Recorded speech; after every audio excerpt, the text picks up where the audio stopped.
కలిసిపోకుంటే కాలగర్భంలో కలిసిపోతారనేది తెలిసి మోడీ సార్ మొన్ననే ఫ్రెండ్స్ అని ఇన్స్టాగ్రామ్ లో మాట్లాడిండు.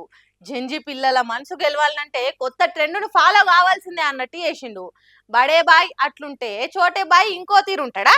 తాను కూడా ఇన్స్టాగ్రామ్ పాఠాలు చెప్తున్నాడు. ఇంతకు చోటా బాయ్ ఎవరు అనే కదా మీ డౌట్ అని మనం చూడుండ్రైతే. యుద్ధం చేయాలంటే అధునాతన ఆయుధాలు పట్టవలసిందే అన్నట్టు అవుట్డేటెడ్ ఫేస్బుక్ ట్విట్టర్ అనే సోషల్ మీడియా ఆయుధాలు ఇడిచి ఇల్వగల్ల ఇన్స్టాగ్రామ్ను పట్టుకోరు అన్నట్టు కాంగ్రెస్ పార్టీ యువతకు సోషల్ మీడియా పాఠాలు చెప్పిందట సీఎం రేవంత్ రెడ్డి సారు. ఇన్ని రోజులు రొట్టకొట్టుడు కొట్టినా ఊదుగాలది పీర్లేవదన్నట్టే ఉంటది. అందుకే ట్రెండ్ను ఫాలో గారి అని ఖరాఖండిగా చెప్పిండట.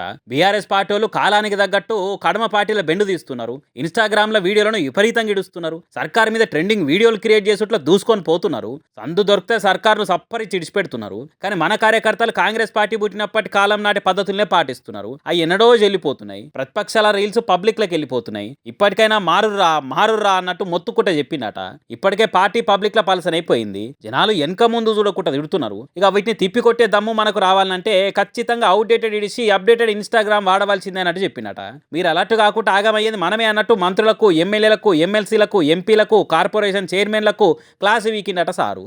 ఇంకా ఆలస్యం చేస్తే కొంపల ముని కొట్టుకుపోయే కాడికి వస్తుంది కాబట్టి ఎదురుదాడికి సిద్ధం గారి అని 2 ఏళ్ల తర్వాత జరిగే ఎన్నికల యుద్ధానికి అందరినీ సిద్ధం చేస్తున్నాడట. ఇక ఈ ముచ్చటిన తెలంగాణ పబ్లిక్, కాంగ్రెస్ పార్టీ సానుభూతి పరులు, కార్యకర్తలు సర్కార్ చేయవలసిన పనులు చక్క చేస్తే కొత్త ట్రెండ్ను ఫాలో కావాల్సిన కర్మెందుకు? ఎన్నికల ముందు ఇచ్చిన హామీలు నెరవేరుస్తే ఇంత గోసెందుకు? అత్త కొట్టినందుకు ఏడవకుంటే ఆడబిడ్డ నవ్విందని ఏడుస్తే ఏం లాభం అన్నట్టు మాట్లాడుకుంటున్నారట. ఇటువంటి పాఠాలు ఎన్ని చెప్పినా ఏం ఫాయిదా ఉండదని మాట్లాడుకుంటున్నారట. మరి రేవంత్ రెడ్డి చెప్పిన పాఠాలు పార్టీ కార్యకర్తల చెవులకెక్కి ఇన్స్టాగ్రామ్ ను విపరీతంగా వాడతారో లేకుంటే అయిపోయిన పెళ్లికి ఆర్కెస్ట్రా కొట్టినట్టు ఇప్పుడు చెప్తే ఎట్లా అని నారాజు అయినట్టు చేస్తారో రేపు చూడాలి.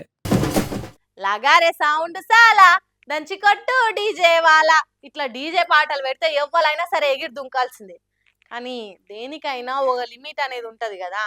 ఆడుకోర్రి, మీ ఆనందం మీ ఎంజాయ్మెంట్ ఎవరు కాదంటలేరు. కానీ మంది కడుపు కొట్టుడే మంచిగా లేదు. తుతు మీరు మరీ గింత నీచంగా ఉంటారా రాయ మనుషులు?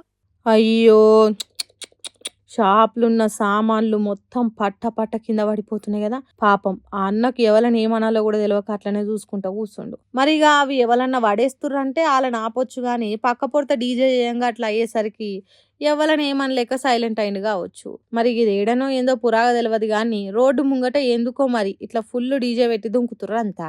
ఆ డీజే సౌండ్కు అదురు పెట్టి మెడికల్ షాపులున్న టానిక్లు, మందులన్నీ గిట్ల కింద పడి ఖరాబ్గా పట్టినాయి. మరి ఆయన వాళ్ళకు వార్నింగ్ ఇయ్యలేదో లేకుంటే చెప్పి వాళ్ళు ఈయనకి ఆస్టకు వచ్చిందో తెలియదు. కానీ అటు బాధ, కోపం 2 కానుస్తున్నాయి ఆయన కళ్ళల్లా. ఇక ఇది చూసిన వాళ్ళుండి ఏం మనుషులు తయారవుతుర్రా వారి. పాపం ఎంతో మందికి పానాలు బాగాలేనప్పుడు పోయి మందులు, టానిక్లు తెచ్చుకునే చిన్న మెడికల్ షాప్లా మీ సరదాల కోసం వాళ్ళ కడుపు మీద కొడతారా?